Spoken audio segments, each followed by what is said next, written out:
नहीं, ये है, बस वो है लेकिन। ठीक है, तो जो एक्चुअल चैप्टर्स हैं तुम लोगों के वो है सेल और टिश्यूज इस साल।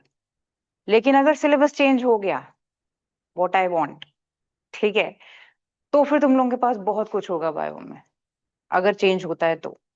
ठीक, ऐसे मत कर, इंटरेस्टिंग होगा। ठीक, लेकिन अभी बुक्स मिल गई तुम लोगों को स्कूल से? नहीं मिली हैं? तो हो सकता है चेंज हो रहा हो, पता नहीं अभी इंटरनल क्या चल रहा है उनका। बट अभी तो फिलहाल चलो हम फिर पुराने के हिसाब से ही चलते हैं, क्योंकि ये भी तुम्हें पता होना जरूरी है। सेल्फ चैप्टर कर ही लेते हैं। स्कूल में हुआ किसी के फंडामेंटल यूनिट, स्कूल वगैरह भी स्टार्ट हुए किसी के? नहीं हो रहे, कुछ भी नहीं। चलो ठीक है, हम फिर भी आज हम करते हैं। नया चैप्टर है, ये चैप्टर पहले आपके क्लास 8 में था, बट फिर डिलीट हो गया, 9th में है।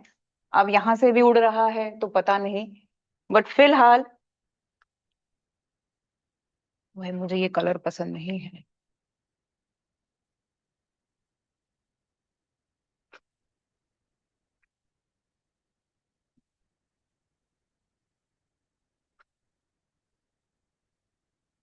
हम्म, फिलहाल करते हैं सेल।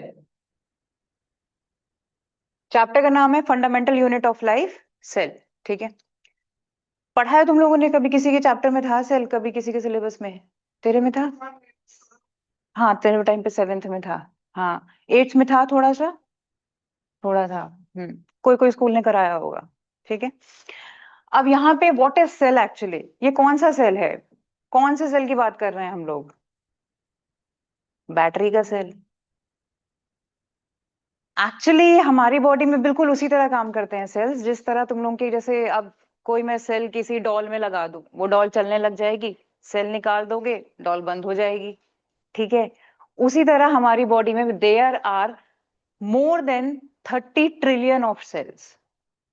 ठीक है, इससे भी ज्यादा है। ठीक है, बट इंटरेस्टिंग इज दैट कि हर घंटे में 20 मिलियन से ऊपर सेल्स तुम्हारे खत्म होके बॉडी से निकलते हैं।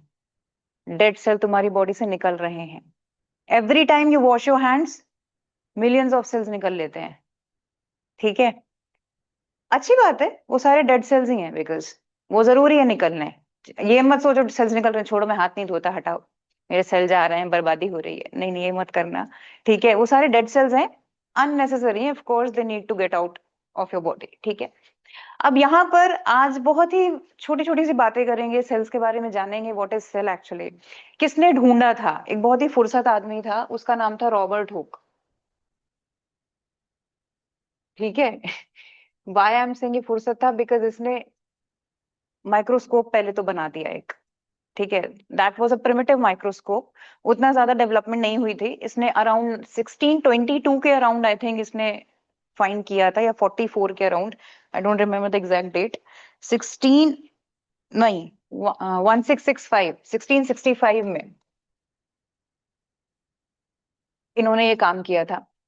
एक प्रिमिटिव माइक्रोस्कोप लिया था, और उसे, विश्व भारती में कौन है, कोई है वीपीएस वाले? तो वीपीएस वाले डेट्स जरूर याद रखें, क्योंकि आपके स्कूलों में डेट्स बहुत आती हैं, चाहे वो साइंस हो या हिस्ट्री हो।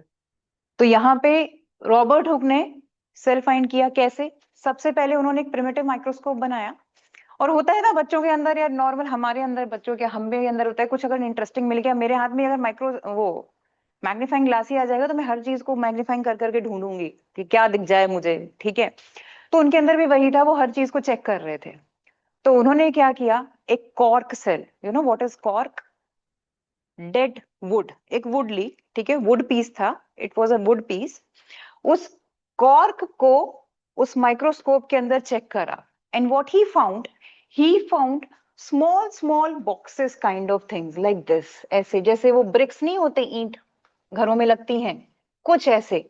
और उसके अंदर ऐसे ऐसे करके उन्हें कुछ दिखा था, बस ऐसा कुछ उन्हें दिखा। ठीक है, बिकॉज प्रिमिटिव माइक्रोस्कोप था तो ज्यादा कुछ डिटेलिंग उसकी दिखी नहीं, बट सिर्फ उनको ये चीज दिखाई दी, कुछ इस तरीके से एक शेप दिखाई दी।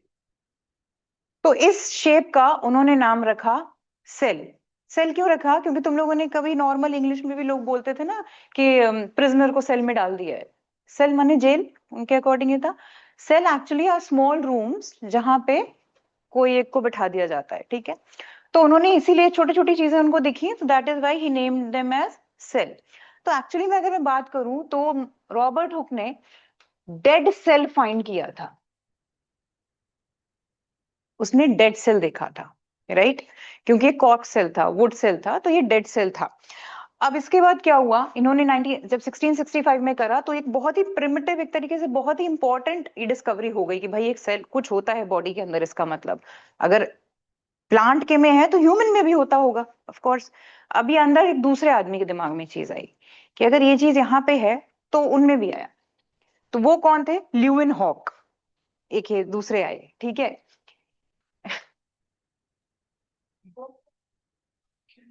किसने, हाँ, उसके बाद ये ल्यूविन हॉक आए।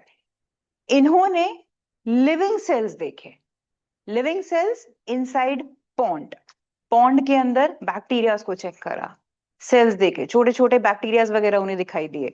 तो ये लिविंग सेल्स किसने चेक करे, ल्यूविन हॉक ने लिविंग सेल्स पे काम किया in the ponds and rivers, इन सब के इन्होंने देखने चालू करे, ठीक है। ये ल्यूविन हॉक थे। अब यहाँ पे इतना करने के बाद अब धीमे धीमे स्टडीज होने लग गई कि हाँ भाई कुछ होता होगा और भी चीजें होंगी, इसका मतलब। तो इन्होंने जब लिविंग सेल्स पे देखा तो इन्होंने देखा कि छोटी सी चीज चल रही है, छोटे छोटे माइक्रोस्कोपिक थे वो, छोटे छोटे जैसे ऐसे, दे आर मूविंग, लिविंग है, दे आर मूविंग, ठीक है। तो इन्होंने ये देखा। उसके बाद आए एक दूसरे, पोर्किंजे, बहुत सारे नाम आने वाले हैं, बहुत अच्छे अच्छे, ठीक है। दूसरे आए एक, तीसरे सॉरी थर्ड आए पोर्किंजे। इन्होंने क्या फाइंड किया, पी से नाम था ना इनका, तो इन्होंने प्रोटोप्लाज्म फाइंड किया। अब देखना, अब यहाँ पे फाइंडिंग थोड़ी बढ़ती जा रही है, क्योंकि क्या होता है, क्योंकि माइक्रोस्कोप डेवलप होते चले गए तो और ज्यादा स्टडी होती चली गई, ठीक है। अब यहाँ पे what is protoplasm, first of all you should know. Protoplasm से पहले सेल का एक छोटा सा, मैं हल्का सा स्ट्रक्चर दे रही हूँ आपको। ये एक सेल है, रैंडम मैंने कुछ भी एक सेल बना दिया है, ठीक है। सेल है, उसके अंदर ये न्यूक्लियस है, ठीक, न्यूक्लियस मिला है, ठीक। इसके बाद ये सेल के अंदर एक जेली लाइक सब्सटेंस होता है, that is known as cytoplasm, ठीक। जो ऊपर की ये जो कवरिंग होती है इसे कहते हैं plasma membrane, this is known as plasma membrane, ठीक, इसे प्लाज्मा मेम्ब्रेन कहते हैं। इसके अंदर जैसे एक पन्नी के अंदर पॉली बैग ले लूं, पॉली बैग के अंदर मैं वाटर भर दूं या कोई जेली भर दूं ट्रांसपेरेंट, तो जिस तरह वो काम करेगी उसी तरह साइटोप्लाज्म काम करता है, ठीक है। It is a jelly kind of structure that is filled up inside the cell, यहाँ पे पूरे में भरा हुआ होता है cytoplasm. So this is cytoplasm and this is nucleus. Now what is protoplasm, protoplasm actually होता क्या है, न्यूक्लियस प्लस साइटोप्लाज्म, इन दोनों को मिला के प्रोटोप्लाज्म बोलते हैं, ठीक है। तो ये पुरकिंजे ने किया था।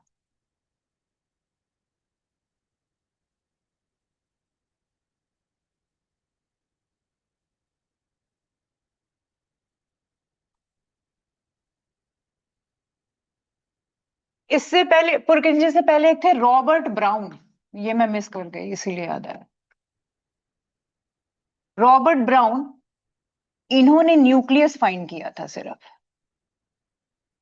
इन्होंने न्यूक्लियस फाइंड किया था, ठीक है। रॉबर्ट ब्राउन ने न्यूक्लियस फाइंड किया था। अब यहाँ इतनी सारी डिस्कवरीज आई हैं by different different of person, पहले ये देख रहे हैं।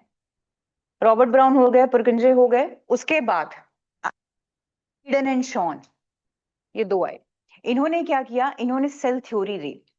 सेल थ्योरी में सबसे जो ओल्ड सेल थ्योरी दी उन्होंने, ओल्ड क्या वो अभी मानी जाती है, वो सेल थ्योरी ये दी कि all the cells, all the living organisms are made up of cells, ठीक है। एंड ये सारे सेल्स, हम बिना सेल के काम नहीं कर सकते। इन्होंने सबसे इंपॉर्टेंट एक तो ये सेल थ्योरी दी, ठीक है। किसने दी थी सेल थ्योरी, किसके हुई, यहाँ पे भी लिख लेना, सेल थ्योरी सबसे पहले दी श्लीडन एंड शॉन। भाई मेरी राइटिंग सर की तरह अच्छी नहीं है, तो प्लीज कॉम्प्रोमाइज।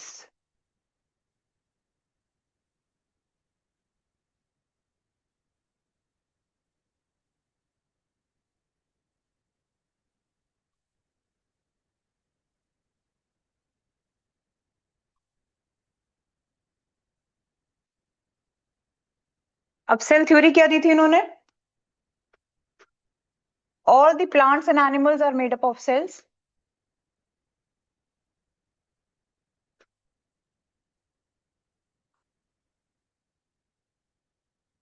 एक ये दी, and cell is the basics. Cell, ये सबसे इंपॉर्टेंट चीज थी, basic fundamental and structural unit of life. Fundamental and structural unit of life. All the plants and animals are made up of cells, and दूसरी दी, cells is the basic fundamental and structural unit of life. ये इनकी theory थी।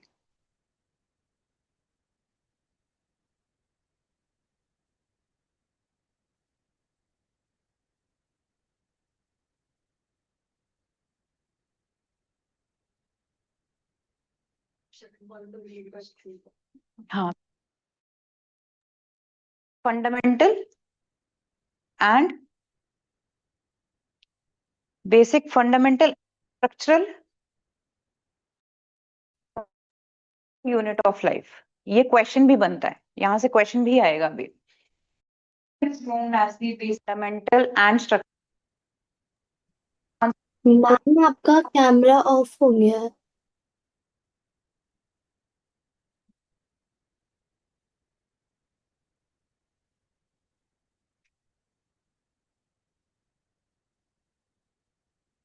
ठीक है, ये इन्होंने, उसके बाद एक आए विर्शो। बस लास्ट है। विर्शो ने क्या किया, थोड़ा सा सेल थ्योरी को एक्सपैंड कर दिया। उन्होंने कहा all the cells are made up of pre existing cells, यानी कि पहले से ही जो सेल ऑलरेडी प्रेजेंट है, दूसरा सेल उसी के थ्रू बनता है। ठीक है, जैसे वही सेल अगर डिवीजन पे जाएगा, then you will get a new cell. जैसे अमीबा है, अमीबा इज सिंगल सेल्ड। ठीक है, जब वो बाइनरी फिजन पे जाता है, ये तो किया होगा शायद थोड़ा बहुत 9th में या 7th में, जब अमीबा बाइनरी फिजन में जाता है तो उसके टू डॉटर, राइट? तो क्या हुआ यहाँ पे, got to cells from the pre existing. तो उन्होंने, विर्शो ने ये सेल सिर्फ एक्सपैंड कर दिया। ठीक है, VIR,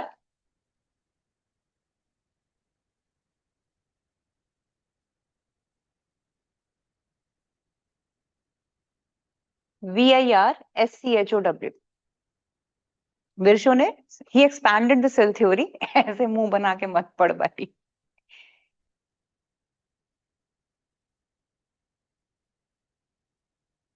He expanded the cell theory and said all the cells are made up of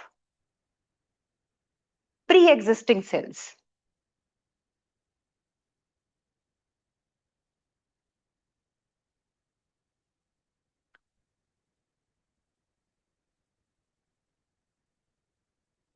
ठीक है,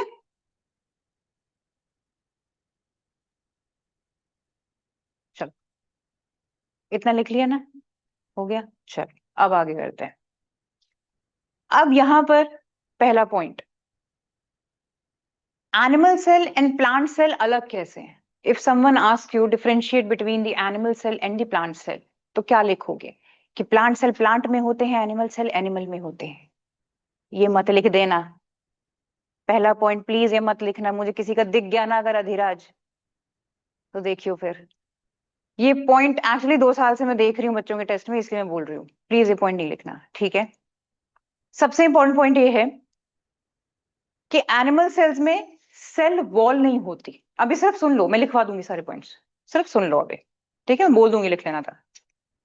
एनिमल सेल्स में सेल वॉल नहीं होती, whereas in plant cells they include a cell wall in it. सबसे basic और सबसे important difference है ये इसका। और भी डिफरेंसेस हैं छोटे छोटे, वो मैं बताऊंगी, बट सबसे इंपॉर्टेंट है सेल वॉल का।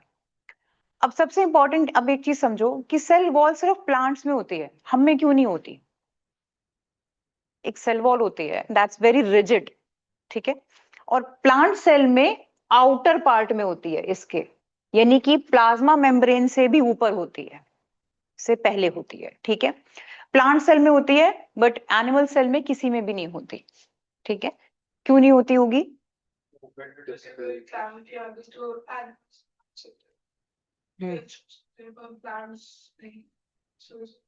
ये मूवमेंट में डिफरेंस है, वो बात सही है, हाँ।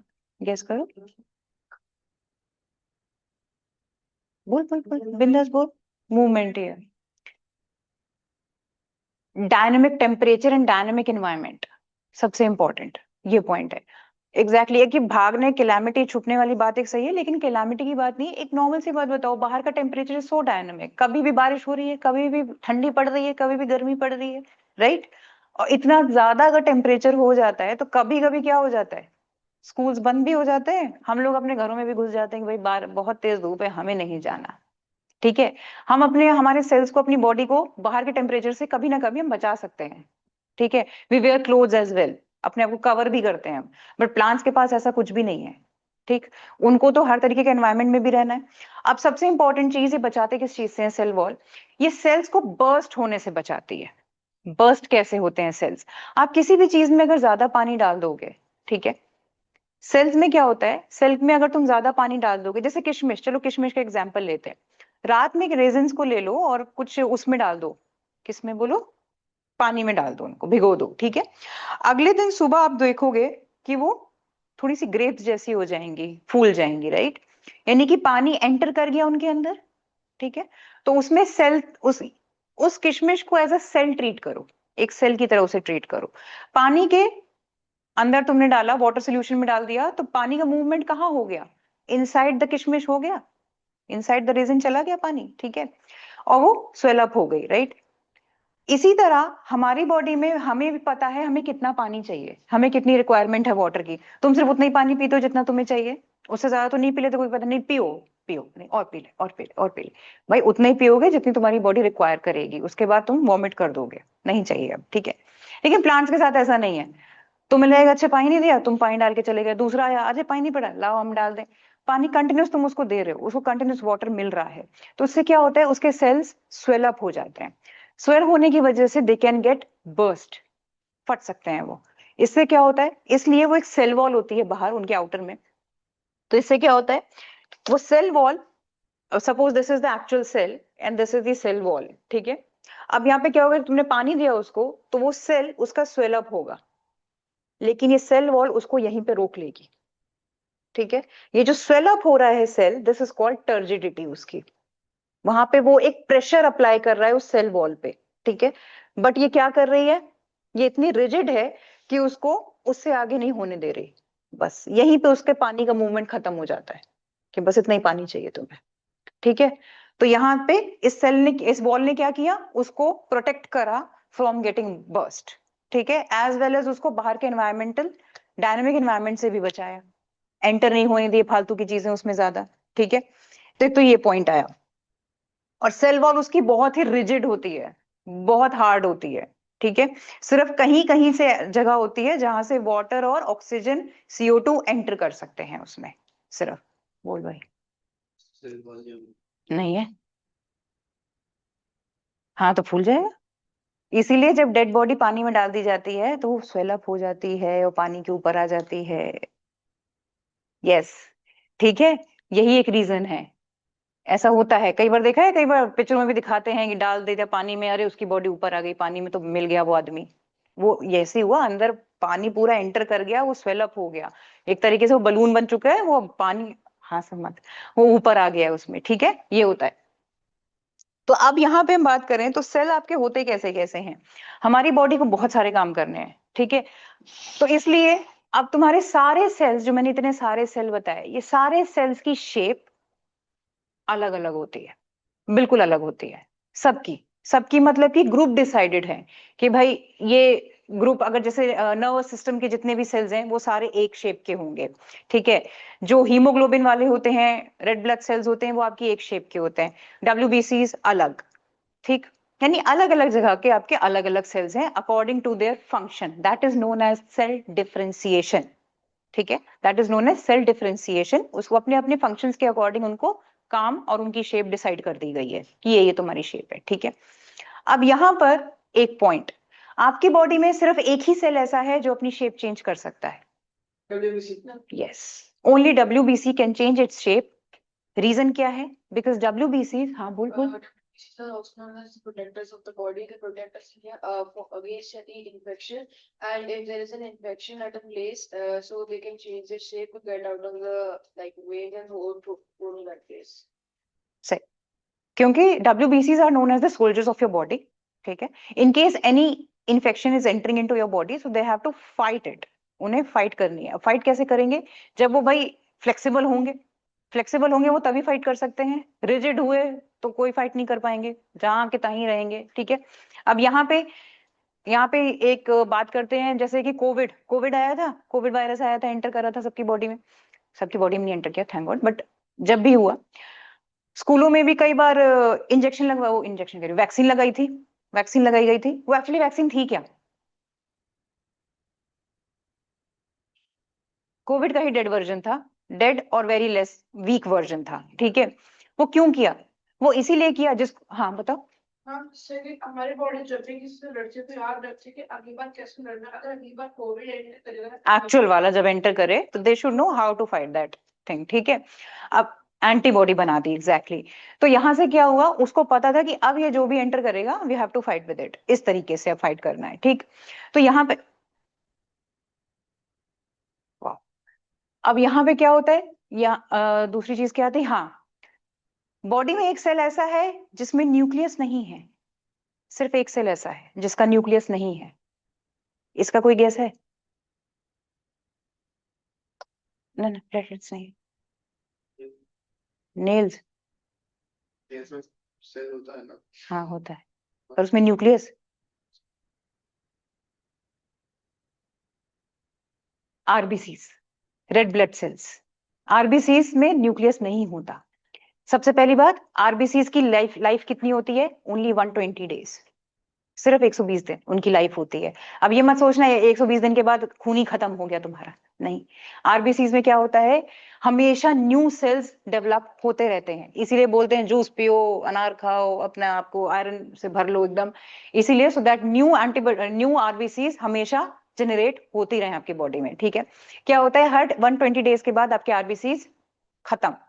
ठीक है, इसीलिए उनमें न्यूक्लियस नहीं होता। न्यूक्लियस एक्चुअली प्रोवाइड क्या करता है? किसी भी सेल को वो डीएनए प्रोवाइड करता है, उसका जेनेटिक मटेरियल प्रोवाइड करता है। बट आरबीसीज में क्या है, उनकी लॉन्ग लाइफ है ही नहीं। ठीक है, तो वो डीएनए और जेनेटिक मटेरियल में तो यूज नहीं होते, आरबीसीज का उतना काम नहीं है, तो इसीलिए उनका न्यूक्लियस भी नहीं है। बिकॉज उन्हें वैसे भी 120 डेज के दिन बाद मरना है, तो क्यों इतनी मेहनत करें अंदर न्यूक्लियस डाल के उसमें।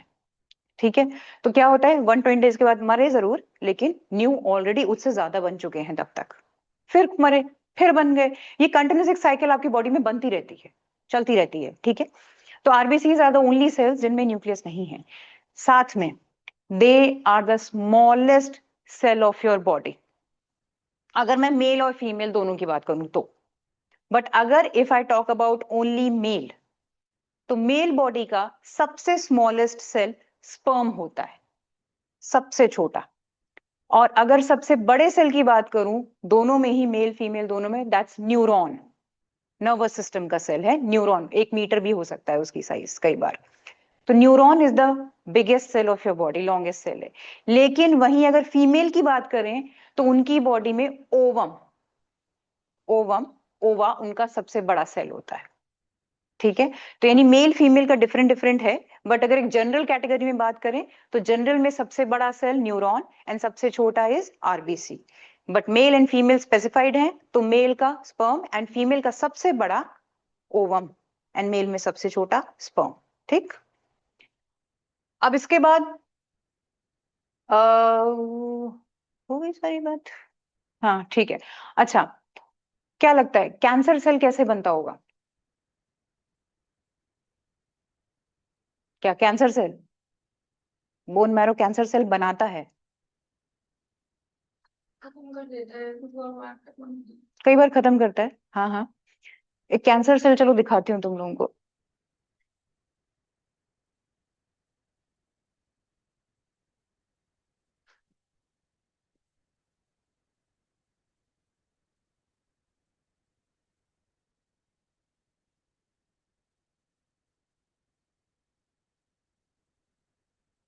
ये कैंसर सेल है, ठीक है। जनरली आपका सेल बड़ा प्यारा सा सुंदर सा दिखता है, दिखने में कैसा, लिख सकते हैं इसमें? नहीं, अच्छा, बना दूंगी अभी उधर पे, ठीक है। अभी फिलहाल कैंसर वाले को देख लो, कितना बढ़िया लग रहा है, ठीक है। ये कैसा लग रहा है, कैसा लग रहा है, भूल जैसा, एग्जैक्टली हाँ। ये क्या करता है, आपकी बॉडी में कहीं छोटा सा एक सेल भी अगर ऐसा हो गया, जनरली यो आपकी body can fight the cancer cells, खुद ही फाइट कर सकती है। कई बार आप लोग अगर अपने आप को नोटिस करना, आप लोग अगर अपने आप को थोड़ा सा भूखा रखो एक दिन के लिए, थोड़ी देर या खाना ना खाओ, तो पेट से कुछ आवाजें आनी शुरू हो जाती हैं अजीब सी। इसके बाद क्या होता है, जो हेल्दी सेल्स होते हैं वो आपके सबसे बेकार सेल्स को, यानी कि आपकी बॉडी अपने आप को ही ईट अप करना शुरू करती है जब आप भूखे होते हो बहुत ज्यादा, आपकी बॉडी खुद को ही ईट अप करना शुरू करती है। यानी कि जो ऐसे बहुत अच्छे हेल्दी सेल्स होते हैं वो सबसे पहले टारगेट करती है सबसे बेकार सेल्स को, जो बेकार सेल्स हैं उनको खाना शुरू करती है वो, यानी सेल ही दूसरे सेल को फीड अप कर देता है, फीड ऑन करता है, ठीक है। तो ये काम चलता है इनमें। लेकिन उसके बाद क्या होता है, लेकिन अगर ज्यादा रख लिया तुम लोगों ने तो उसके बाद फिर वो एक्चुअल सेल्स को भी फिर खाने शुरू करते हैं, यानी कि आपकी बॉडी अपने आप को ही मारने का पूरा तैयारी रखती है, ठीक है। अब एक और सेल्स के बारे में इंटरेस्टिंग फैक्ट, सेल्स सुसाइड भी कर लेते हैं, एग्जैक्टली ठीक है। अब सेल्स सुसाइड कैसे करते हैं, कहीं से जाके कूदते नहीं है भाई, क्या करते हैं ये लोग गुड, पंखे से नहीं टंगते, सुन ले। सेल्स क्या करते हैं, जैसे ही उसको लगता है, जैसे खुद के ही सेल को लगा कि आई एम गेटिंग डैमेज्ड, मेरे साथ कुछ प्रॉब्लम हो रही है, तो अक्सर उसकी कोशिश क्या करती है कि अपने ही अंदर के कुछ ऐसे एंजाइम्स, बहुत ही जो से क्रिटिकल एंजाइम्स होते हैं, पॉइजनस एंजाइम होते हैं, उन्हें वो रिलीज करता है। जो सेल के अंदर ही एक सैक होता है, उसे कहते हैं लाइजोसोम्स, वहां पे प्रेजेंट होते हैं। Lysosomes actually are the suicidal bags of a cell, उनका नाम ही है suicidal bags of the cell. यानी कि ये एक ऐसी पुड़िया है जो एक आदमी अपना एजेंट अपने जेब में डाल के घूम रहा है, जैसे ही पकड़ा गया खा लिया और वहीं मर गया, ताकि मेरे से कोई लीक ना करवाए सारी इंफॉर्मेशन, ये वो है।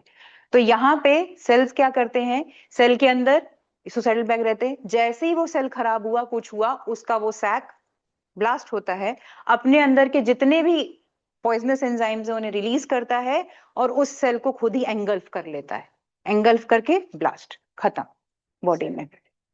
हाँ, वही कर दिया, सेल्फ डिटोनेशन कर दिया।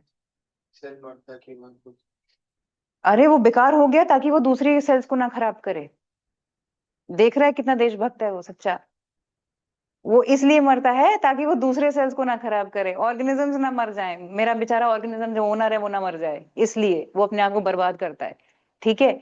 तो इसलिए सेल्स में, हर सेल में एक लाइसोसोम प्रेजेंट होता है, सो दैट वो अपने आप को फोड़ ले वहीं। तो ये एक यहां से क्वेश्चन आता है, सबसे पहले पूछेंगे कि ऐसा कौन सा पार्ट है सेल का which is known as the suicidal bags, और why is it known so, ये क्वेश्चन बनता है, ठीक है। उसके बाद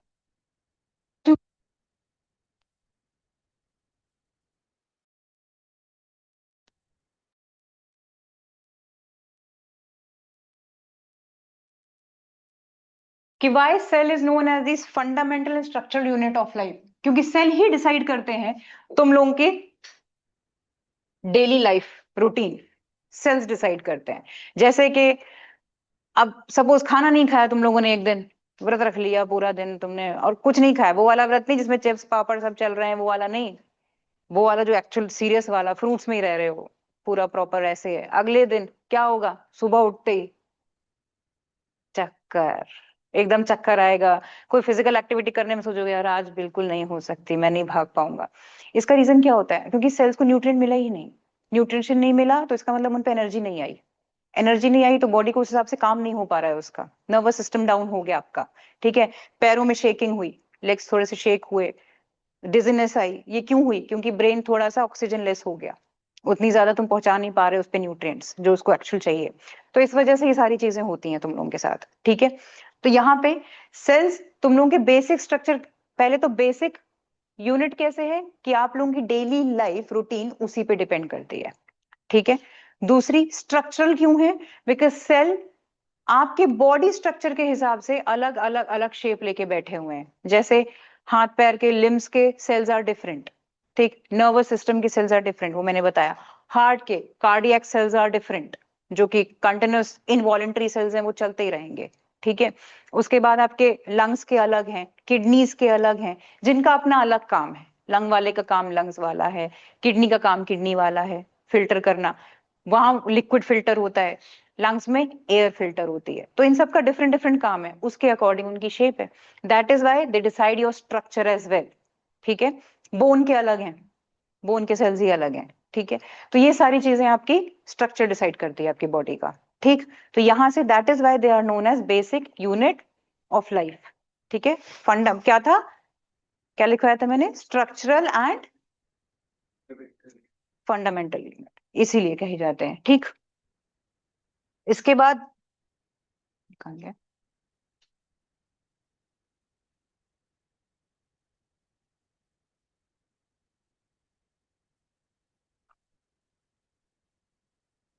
इसके बाद अब क्या बच रहा है जो इंपॉर्टेंट है आपका? प्लाज्मा मेम्ब्रेन वैसे मैंने बता दिया है, बट प्लाज्मा मेम्ब्रेन में भी बहुत कुछ है। स्टार्टिंग करते हैं चलो थोड़ी सी। अब बोर मत हो भाई, बहुत लंबा अभी चैप्टर है, अभी से बोर हो जाओगे तो कैसे चलेगा। पहली बात, बायो में बोर मत होना। तुम लोग उबासियां लोगे तो मुझे पहले आ जाएंगी, ठीक है। इंटरैक्ट करते रहना साथ में, ठीक है।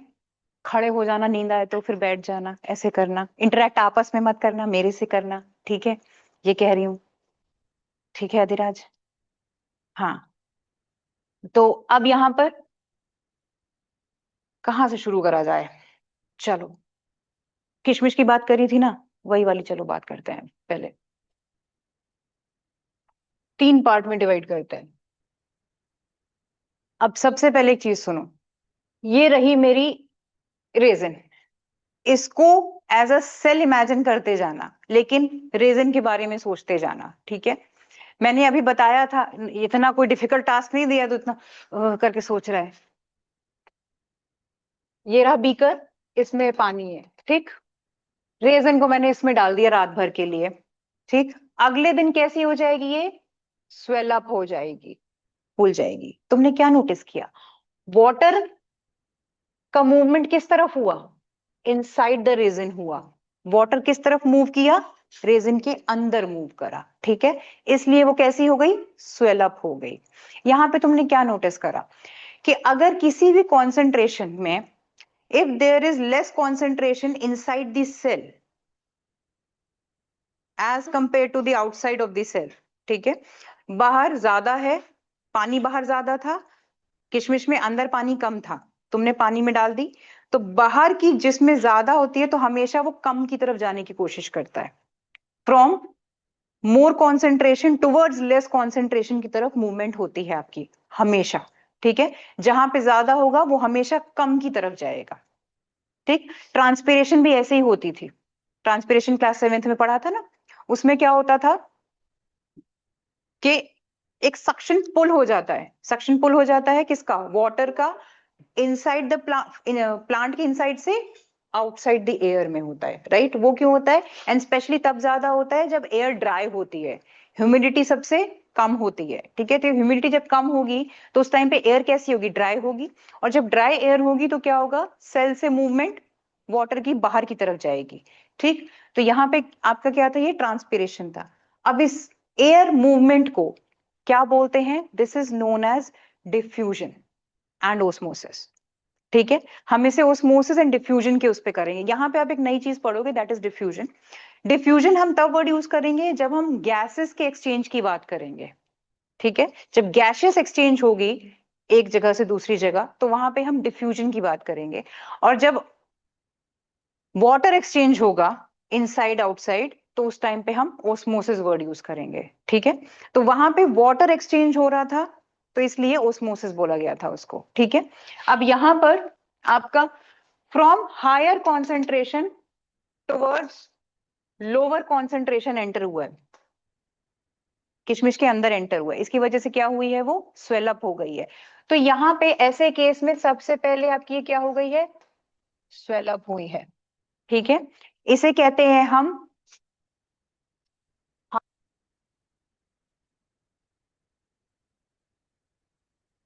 This is known as hypotonic solution, hypotonic solution, ठीक है। उसके मैं याद करने के भी तरीके बता दूंगी। उसके बाद तीसरा, इस प्रोसेस को हम बोलते हैं endosmosis.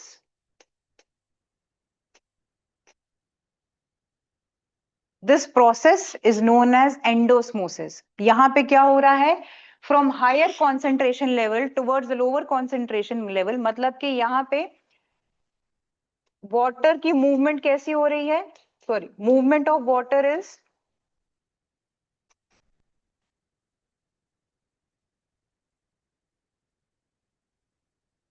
From outside to in the cell, cell के अंदर हो रही है, ठीक है, जिसकी वजह से सेल स्वेल अप हो रहा है, ठीक। उसके बाद होता है, दिस इज हाइपोटोनिक सोल्यूशन, ठीक है। उसके बाद होता है आपका, अब क्या करो, अभी दोनों किशमिश को यहाँ पे तुम छोड़ दो ऐसे ही, जैसे कि तैसे ही छोड़ दो। थोड़ी देर के बाद, यानी एक रात भर के लिए छोड़ दिया तुमने, अगले दिन यू विल नोटिस कि वापस से किशमिश श्रिंक हो गई है, वापस से श्रिंक हो गई। यहाँ पे क्या हुआ, यहाँ पे मूवमेंट ऑफ वाटर कहाँ से कहाँ हुआ, फ्रॉम द सेल आउटसाइड हुआ, ठीक है, सेल से बाहर की तरफ हुआ। तो यहाँ पे श्रिंकेज हो गई है सेल की, ठीक। तो यहाँ पे सबसे पहले सेल कैसा हो गया, श्रिंक हो गया, पतला हो गया। ऐसे सोल्यूशन को हम कहते हैं hypertonic solution, and this process is known as exosmosis. And movement of water कहां से कहां हुई थी,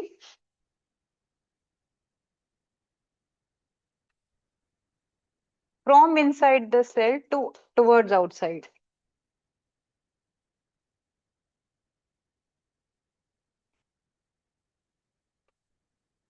ठीक है, अंदर से बाहर की तरफ हुई है।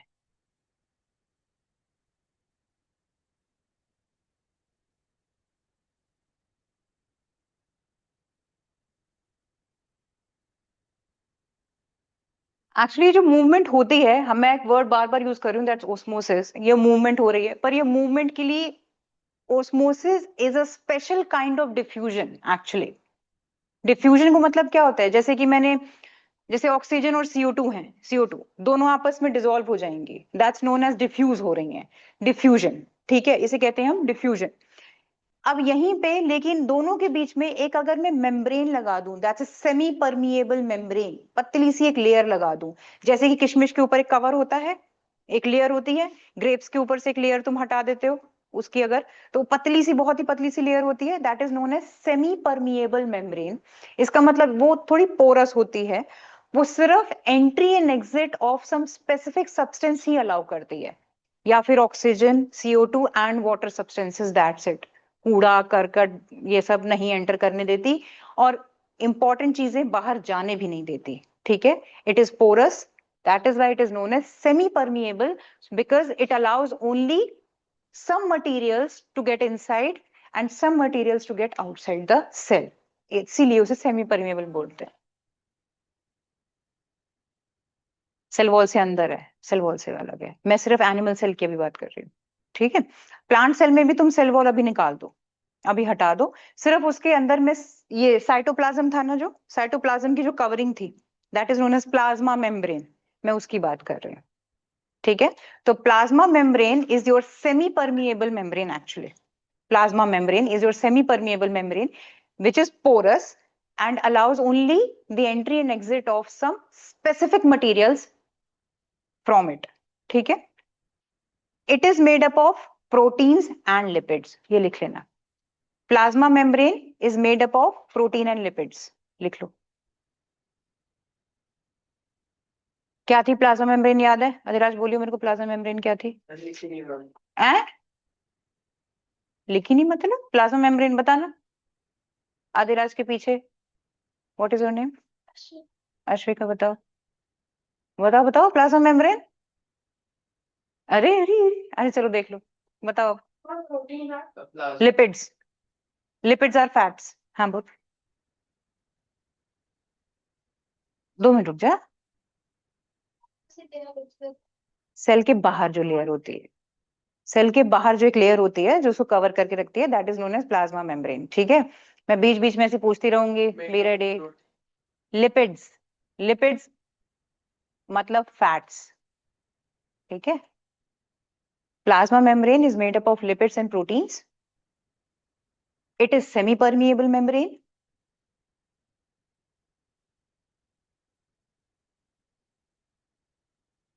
Only allows the entry and exit of,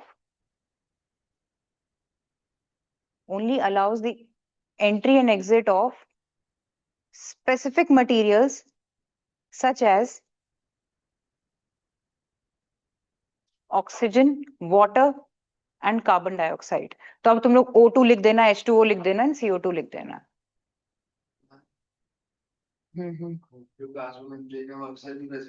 हाँ, हर सेल में प्रेजेंट है. हाँ हाँ, करते हैं, करते हैं, बिल्कुल. जिसकी स्किन ब्लॉक होती है ना, उसकी स्किन एकदम डल हो जाती है. तूने वो ऑक्सी ब्लीच की एड नहीं देखी? आपकी स्किन को ऑक्सीजन चाहिए, ब्लीच करिए, सेल्स को साफ करिए. अरे थोड़ी देखा कर भाई, तू एड वेड भी देखा कर. Oxygen, CO2 and water. हम स्किन से भी ब्रीथ करते हैं. Oxygen has to enter from every part. Cytoplasm, jelly like structure होता है वो, दैट्स साइटोप्लाज्म. बिल्कुल, सिर्फ प्लांट में होती है वो, प्लाज्मा मेम्ब्रेन से भी बाहर होती है. ठीक है, समझ में आई ये चीज? अच्छा, वाला चीज क्लियर हो गई तुम लोगों को, ये वाली? ठीक है, ये भी क्लियर हो गई. ठीक, यहाँ पे एक्चुअली, यहाँ पे ओस्मोसिस वर्ड क्या है? It is a special kind of diffusion. Question आएगा व्हाई, बिकॉज यहाँ पे भी क्या होता है? Movement of water from lower concentration towards, sorry, from higher concentration towards lower concentration होता है, but in the presence of a semi-permeable membrane between the both the objects. दोनों चीजों के बीच में एक मेम्ब्रेन होनी चाहिए, पतली सी. ठीक है, अब यहां पर ये हो गया. उसके बाद एक और सोल्यूशन होता है, that is known as isotonic solution. ठीक है, वो थर्ड है. हाइपोटोनिक सोल्यूशन वो होता है आइसोटोनिक सोल्यूशन. यहां पे नो इफेक्ट, कोई इफेक्ट नहीं पड़ता सेल को. आइसो हैं, इसमें एक प्रोसेस नहीं होता, no specific process is there. तीसरा क्या होता है? Movement of water inside and outside is equal.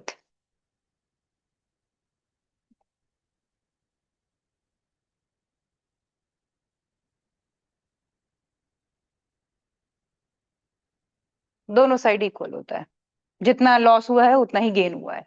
यानी अभी यही किशमिश अगर मैं पानी में ही पड़ी रहने देती तो उतना ही अलाउ करती, बस वो फूली रहती. No movement, movement of water inside and outside is equal. यहाँ ये मत कहना नो मूवमेंट, मूवमेंट होती है बट इक्वल होती है. अगर हम किशमिश को नॉर्मल वाटर में डालेंगे तो फिर आफ्टर अ टाइम वो बर्स्ट होगी या नहीं होगी?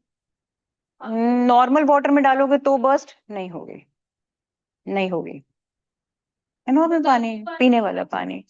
अगर उसमें तुमने सॉल्ट डाल दिया, उस पानी में अगर सॉल्ट डाल दिया तो तुम्हारी किशमिश श्रिंक हो जाएगी, क्योंकि salt has the ability to take out the water from any object, किसी भी चीज से.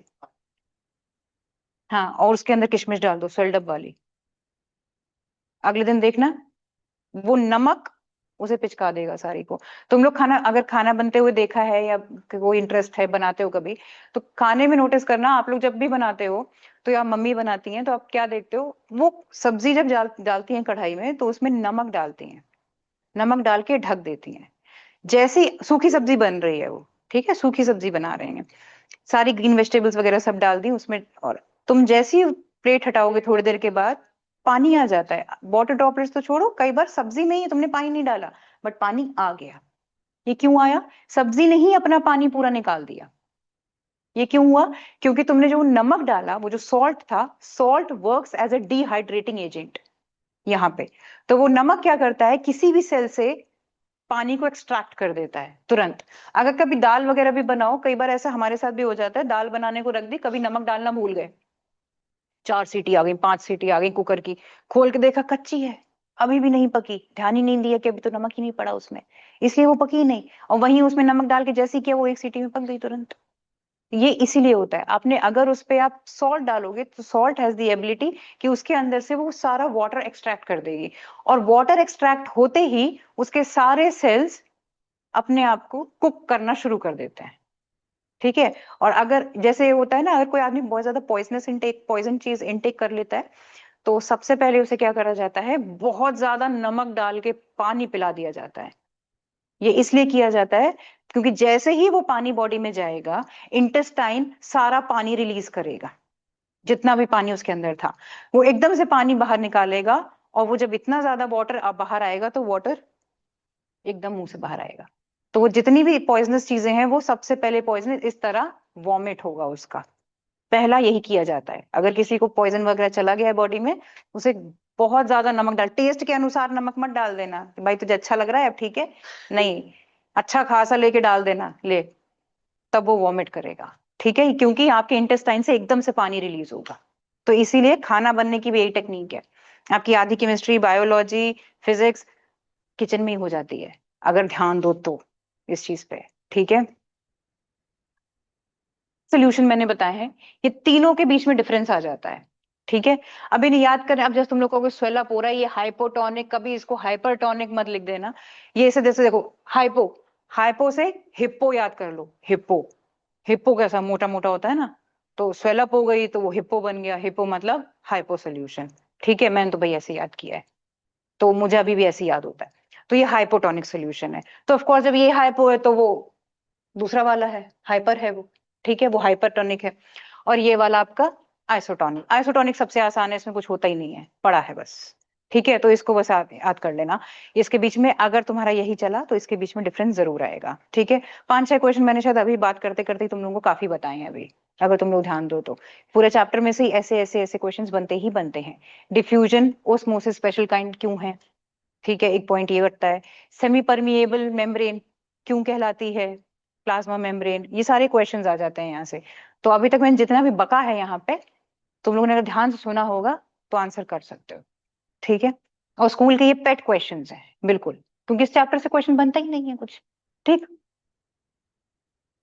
और एक सेल स्ट्रक्चरल यूनिट और फंडामेंटल यूनिट क्यों कहा जाता है, तो इसमें तुम लोगों को दोनों चीजें बतानी होंगी। फंडामेंटल क्यों कहा जाता है? क्योंकि आपकी डेली लाइफ इफेक्ट करता है वो। और स्ट्रक्चरल क्यों कहा जाता है? क्योंकि हर बॉडी पार्ट का अपने अलग अलग सेल्स की ग्रुपिंग है, सेल डिफरेंशिएशन है, बस इसलिए। ठीक, इसके बाद प्लाज्मा मेम्ब्रेन मैंने बताई तुम लोगों को। और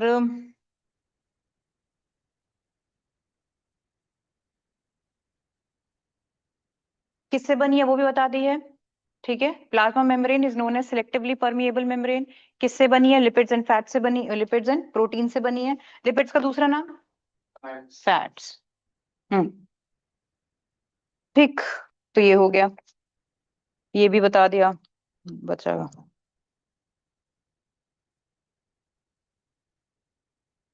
हम्म, अब एक टर्म है, अब एक टर्म नहीं, यहाँ बहुत सारी टर्म्स हैं एक्चुअली। अब तुम लोगों को हर बार इतनी सारी टर्म्स बताओगे, तुम कहोगे इतनी मुश्किल से तो वो याद हुई थी, आज नए क्यों बता दी कुछ। ठीक है, ये होने वाला है तुम लोग, लेकिन काफी टर्म्स आने वाली हैं अभी। अभी एंडोसिस ये सब आई थी, अभी एक और सुन लो तुम लोग, एंडोसाइटोसिस। ठीक है, चलो एंडोसाइटोसिस करते हैं। अब ये क्या है एंडोसाइटोसिस? बहुत सिंपल है। सेल्स, जिन सेल्स में एबिलिटी होती है to change their shape, flexibility होती है, जैसे कि हमारे अंदर WBCs हैं, और generally amoeba, amoeba can also change its shape. ठीक है, अमीबा सीडोपोडिया अपने निकालता है, फॉल्स फूड्स बनाता है। तो दैट इज व्हाई ऐसे इस प्रोसेस को, when a cell changes its shape, according to the environment or to engulf food from the environment, that process is known as endocytosis. ये है बस इसका सिंपल सा, काफी सिंपल था, लिख लो यार। फ्लेक्सिबिलिटी होती है,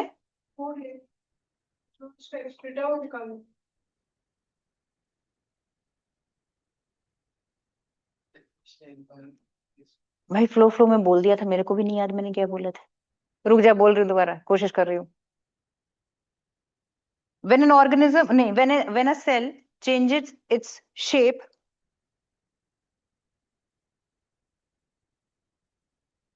and becomes flexible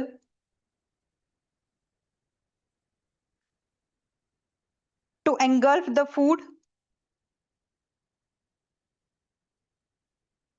and other material from its external environment,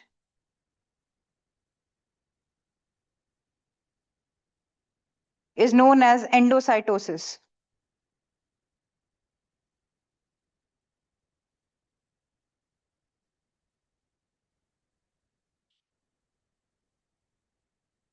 From its नहीं, from other material, पूरा क्या लिखा दोबारा बोलना।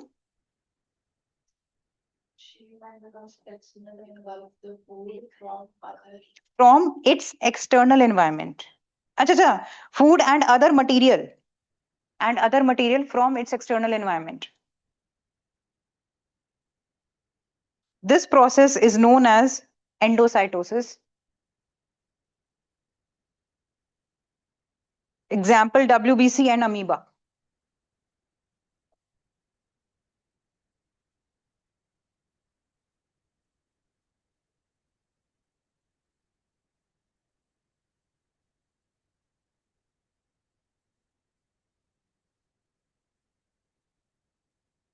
Example WBCs and amoeba.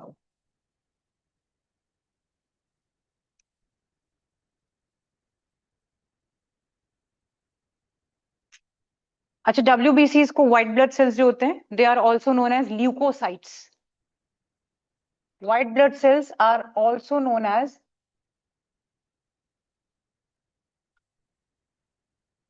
leukocytes because they are white in color. तो जिनका कलर पिगमेंट व्हाइट होती है उन्हें ल्यूको कहते हैं, ल्यू में। ये अब लैटिन मोस्टली, हाँ आपकी साइंस मोस्टली लैटिन पे ही आती है, ठीक है।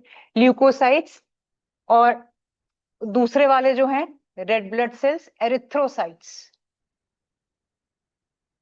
ल्यूकोसाइट्स एंड एरिथ्रोसाइट्स, ठीक है। एरिथ्रोसाइट्स आपके आरबीसीज हैं एंड ल्यूकोसाइट्स डब्ल्यूबीसीज हैं। प्लेटलेट्स हैं, उनका कोई ऐसा कुछ स्पेसिफिक नेम नहीं है, ठीक है। तो आज के लिए मुझे लग रहा है इतना काफी है, नए टर्म्स, ठीक है। एक और है प्लाज्मोलाइसिस, बता दो। ठीक है, अगली क्लास में बताऊंगी, आज नहीं बता रही, ठीक। चलो आज के लिए इतना ही। नाम क्या लिखा है देखना। 7th के